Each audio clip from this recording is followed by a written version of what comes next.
Hello and welcome to our weekly discussion, Moral Side of the News. I'm Shawn Kaelin with the WHAS Crusade for Children. Joining us as always, a distinguished panel, Reverend Daniel Corrie Shull, Burnett Avenue Baptist Church, Father Toan, St. John Apostle Catholic Church, Reverend Sally McClain, Christian Church Disciples of Christ, and Rabbi Stan Miles, Louisville Melton School. News this week from Senator Mitch McConnell as he announced that he would be stepping down as Senate Minority Leader in November.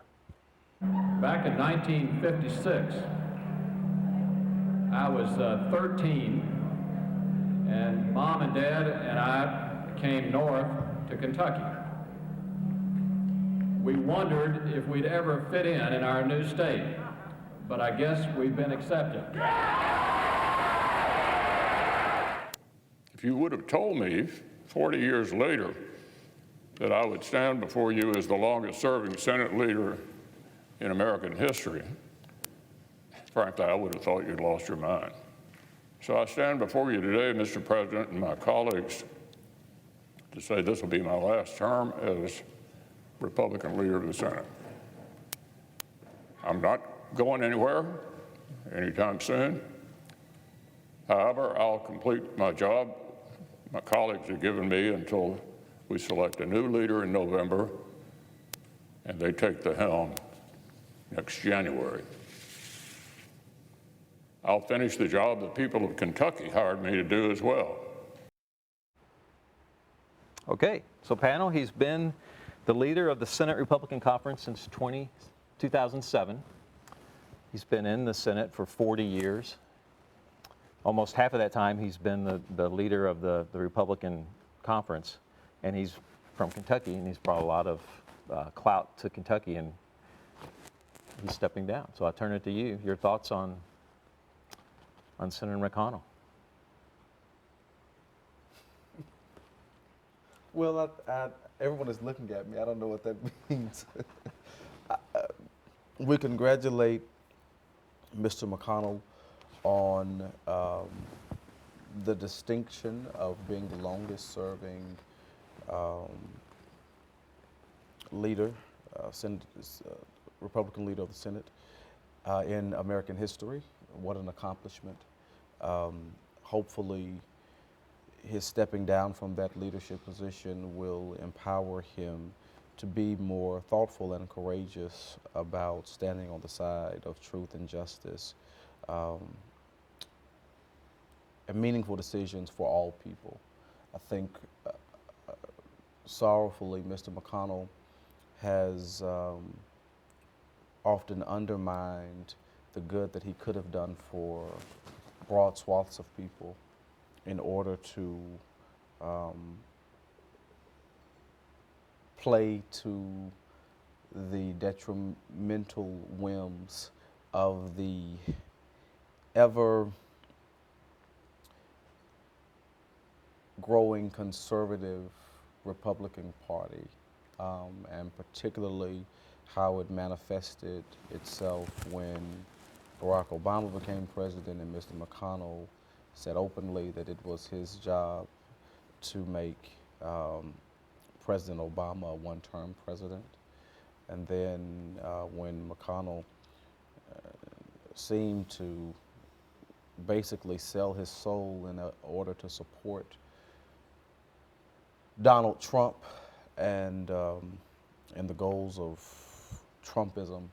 And so I think, though he is to be congratulated on his long tenure, it is lamentable that he did not do the good that he could have done, that he was not the voice that he should have been, and maybe stepping away from that leadership position will endow him with the courage to do the things that I believe he knows at his core that he should do. Corrie, I agree with absolutely everything you said. I'm just hoping that in the time that Senator McConnell will be in the United States Senate, that he will feel less encumbered to speak his mind. You know, after the January 6th tragedy, he made a statement, and he has not gone back on the statement about what that was and how it should be dealt with, and the behavior of President Trump. And that is, I think that has been problematic in the eyes of President Trump. But more than that, President Trump's going after not only Senator McConnell, but Senator McConnell's wife and family. That's not how America functions. That's not how Republicans function. That's not how Democrats function. That's not the way our country works. And I think that I'm anxious to hear what comes from Senator McConnell in the period of time that he has left in public service in the Senate. I'm afraid Senator McConnell has lost his power. And whatever he said or whatever he has to say is going to be pretty much a moot point. I have a personal agenda, well, not exactly personal, but the first funeral I ever performed was for a woman whose fetus died at 7 months. And I was with her in the labor room when they decided to induce labor. And then I did the funeral with that little tiny casket that came out, and I could see all 3 of my children in that casket. But regardless of that, today, that woman would have to suffer carrying that child to term at 9 months or whenever the child aborted. In some states, she would be lucky if she weren't prosecuted because of the termination of that pregnancy. And I just think that this is totally what McConnell did when he stacked the Supreme Court and put people on the Supreme Court who actually have a war on women. And so, if he can say something positive from now on, I applaud that. But for the past several years, he has not done anything constructive as far as I'm concerned. I wonder if any of us here who lives outside Jefferson County, at the moment I've been in Meade County for almost 3 years now, and many of the residents there are people who work in Fort Knox and military people. And I've heard from a number of parishioners as well as non-parishioners who are in the military there. And of course, the next few days, weeks and months or even year ahead, people will have different opinions about Mitch. But from those I heard in Meade County, they spoke quite well about him in terms of keeping Fort Knox years going back, because Fort Knox, one of the reasons they told me that Fort Knox remained where it is until now, much of it was done because of Mitch's influence.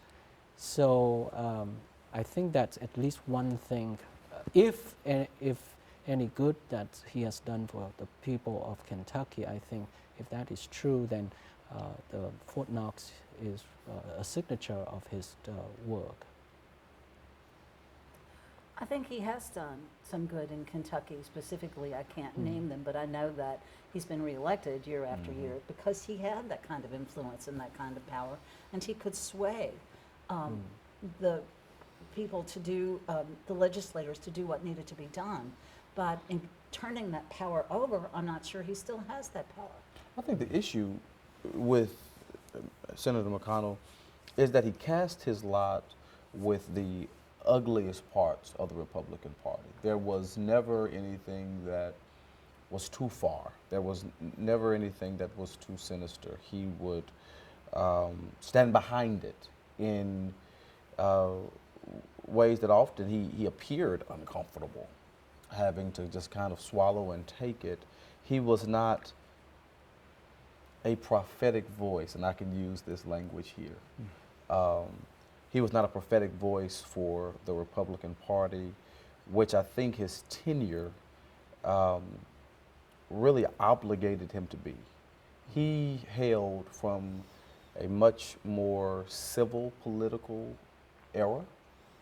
He understood what it was to work with others across the aisle and not to allow politics to sink into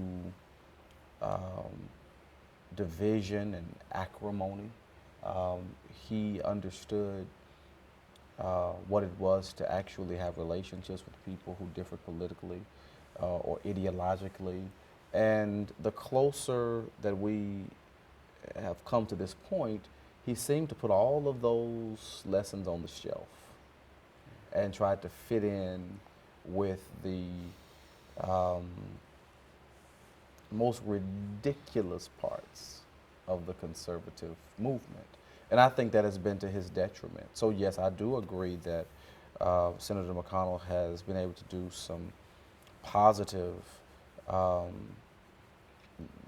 non-political things here in Kentucky, or at least nonpartisan things here in Kentucky. But I think his legacy will be stained because once you see Mitch McConnell post 2007, he really becomes an aberration of what he was previously, and unfortunately, his lower self seemed to be what was most pronounced. Just one last comment, if I can. If the video clip we watched earlier happened to be 40 years ago, just one positive things to Mitch, he was younger than I am now.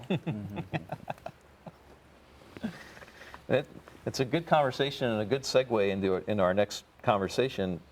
Thanks for watching and listening to the Moral Side of the News. This Thursday, President Biden will give his State of the Union address. I'm sure he will honor Senator McConnell in that address. And the interesting part for me, as I was researching stories that we could discuss today, was that our other senator from Kentucky, Senator Rand Paul is his invited guest to the State of the Union is Mayor Craig Greenberg.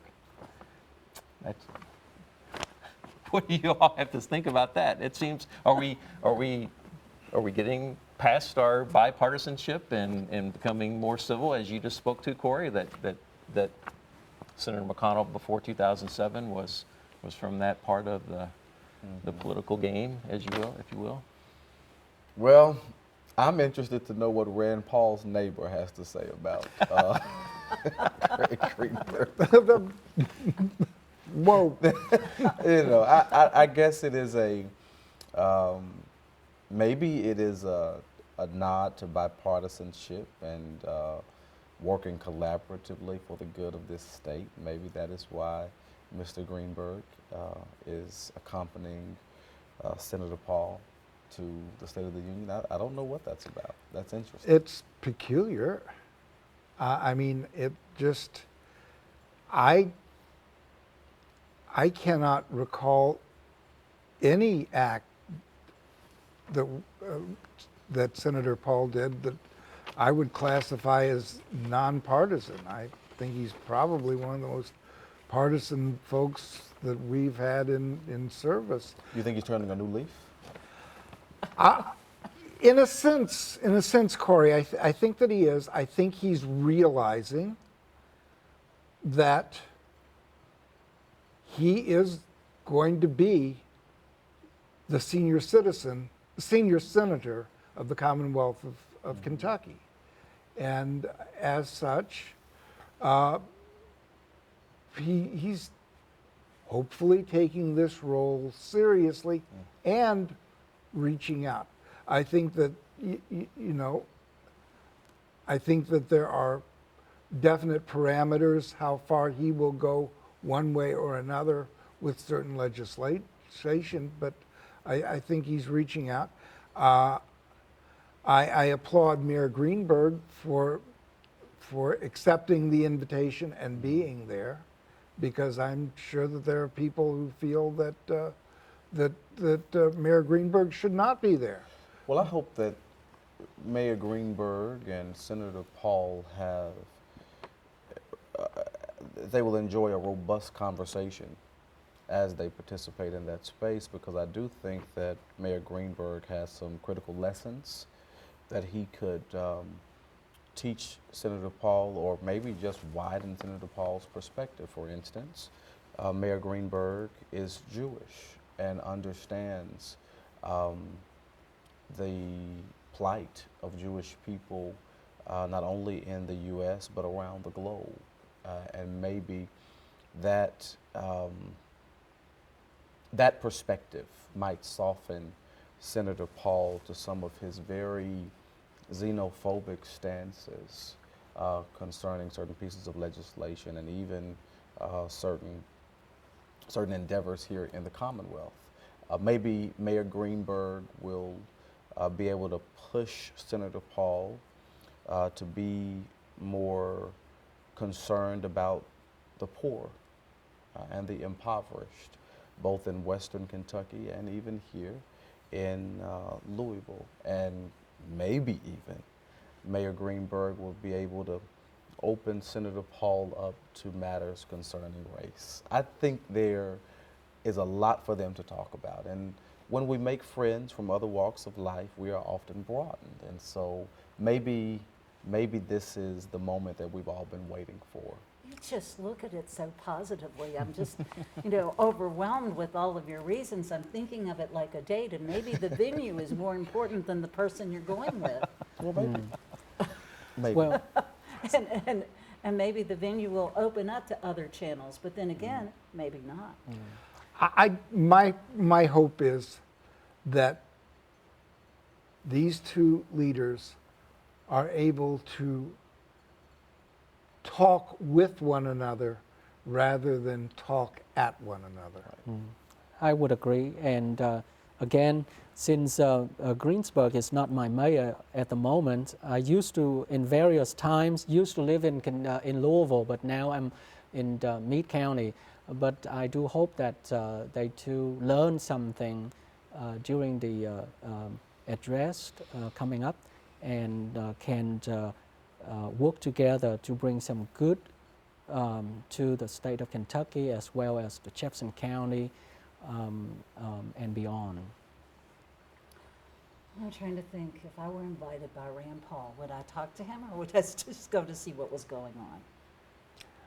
I would accept the invitation, because I have a lot that I would like to say to Mr. Paul, and that would be, I hope they travel together. I want them to leave, well, they can't. In the road together? You want to fly together? I want them or to what do you fly together. I want them I think a road trip.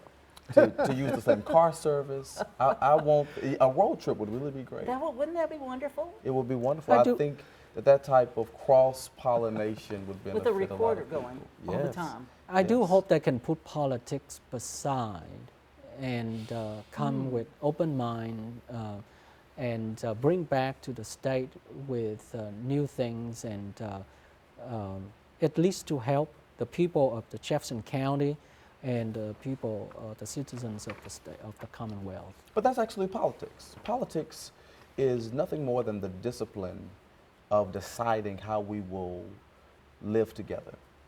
We do politics as a measure to really collaborate as to how we're going to make, yes, the city, the state, this nation, even the world, when you deal with international politics, how we're going to live in this world, in the world house together. And so I don't want them to put politics aside. I want Mayor Greenberg to really challenge the political stances that Rand Paul takes, because it impacts our mutual flourishing. And you cannot allow a portion of the people of the state to flourish and then pass legislation that is detrimental to other people, whether those other people be women. And we know we have a huge issue with women in this country and in our Commonwealth. And Senator Paul has been one of the front runners, the most prominent leaders in this political movement to roll back the rights of women which makes our state, our commonwealth, less safe for women. And if women are not safe, and if women are not cared for, and if women are placed in positions where their health is compromised and where they have to make decisions that may be different than what they would make if everything were legal, then we all suffer. Because if the women are not well, none of us are well. It's not just women with the parameters that have been set. Yes. Medicine cannot be practiced Yes. in the Commonwealth Yes. of Kentucky the way it was practiced a couple of years ago. Right. And so we're all in danger Right. because doctors are leaving the Commonwealth of Kentucky. Yes. They can't practice here, they're going elsewhere, and we're paying the price. Because whenever women are not taken care of, whenever the women are not good, nobody else can be good. The men suffer, the children suffer, and so we must do what's best for women. We must ensure that women have the broadest freedoms possible, because when they don't, the doctors that are leaving are not just doctors that specialize in medicine for men. They're doctors who specialize in all sorts of disciplines of medicine, and it's a dangerous thing. I've heard that young women are refusing to come to Kentucky to go to college because they won't get the medical service that they need, or medical services that they need. It's a visual, though, I'm wondering, when we've got the two men seated together. Are we going to see the up and down, one standing up and the other one That sitting? would be interesting. I mean, to watch. Hopefully we see it. That's Hopefully always they- kind of fun to watch, who Yeah. stands and who doesn't. Yep. 'cause he will be would seated up interesting. he will In be the seated in gallery. the gallery, and You know they what? won't be together. I have an idea. We're on WHAS. I think that you all could definitely corner the market by having a WHAS camera that is positioned right in front of Mayor Greenberg and Senator Do Paul. a split screen. Do a screen with them right there right, together, because they're going to be Right. seated together. I think And so we can see. Greenberg will probably be in the gallery, and it will be. I don't know if they'll be seated together because the guests are always in the gallery, and then So they'll be separated. They'll be separated. So I then believe you they don't have will the peer pressure to stand up when the other Right. stands up. Right. That really would be fascinating. The split screen. split Do a screen. split screen, and you can see when Mayor Greenberg stands and when Senator Paul stands. That would be fascinating, and you can even have a score. see if we could do that. And the I think A this little we could sound take bets effect on it. being- What do you Yes. think? That could potentially be really great television. That would be wonderful Must-see television. TV. Yes, A new reality program. Right. I think we have it. Very good. We have about 5 minutes left. The next topic I have set up for us is immigration. A new poll came out this week, Gallup poll, saying that immigration had surged to the top as a talking point in the United States. Both President Biden and President Trump are on the border today as we tape this on Thursday. And it's certainly been in the news with a lot of high-profile stories over the past couple of weeks. What needs to happen with immigration? We have about 5 minutes left. I think they need to get busy and solve the problem. I think we've got the minds to solve the problem, but as long as we're blaming one another, then nothing gets done. And I think they're just playing a blame game. It's a complex problem, but as a person whose faith community has been impacted by immigration and restriction on immigration, I believe in what's written on the base of the Statue of Liberty in Emma Lazarus's poem. And I would hate to see the barriers go up again. We have been a great hope of the world. I hope we remain to be a great hope of the world. And as Abraham Lincoln said, that we are controlled by the better angels of our nature. Yeah, we need to really solve this immigration issue as quickly as possible.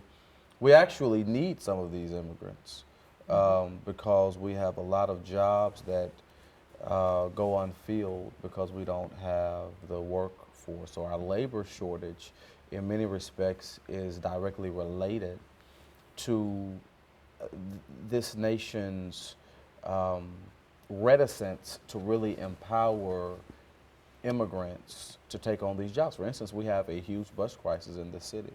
One of the issues with transportation, hiring the needed bus drivers, is that the requisite test that comes down from the federal government must be given in English, which means that if you are a multi-language individual, English may not be your first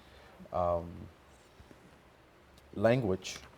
You may know enough English to be functional day to day, but you may not know enough English to pass a test, that those people are excluded from taking the test and thus getting the job that we so desperately need to fill here in our city. That's just one small thing, and this bus driver shortage is a nationwide issue. So think about the fact that we could potentially have all of the bus drivers that we need if we evolved on the issues related to immigration.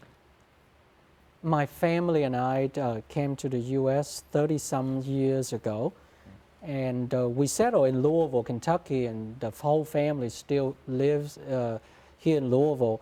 And I know the immigration, and I agree with your comment earlier that we do need immigrants, migrant workers to do some of the works, basic works. However, I, for one, think that I support the immigration because this country has brought my family here on political ground. But if we don't have a clear law and strategic planning, I think the problem has become so deeply political.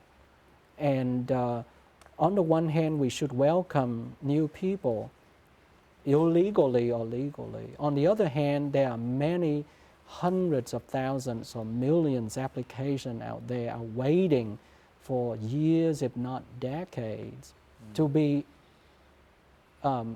assessed and to be accepted into the program. What happened to those people who've been waiting for so many years and have not been accepted? You see, so I, for one, and I think that we do need a very, very well-revised immigration policy. We have about 15 seconds left. Any A quick clear thoughts? path to citizenship. That's what we need to establish, a clear path to citizenship. I agree. And I don't think that, to be honest, I do not think that even the clear path to citizenship for those who have been here, say, illegally, will solve the problem on the long term. Very well.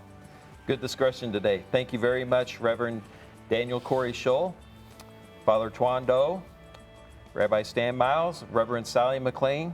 That's it for this week on Moral Side of the News. Have a great week. Join us again next week for more discussion.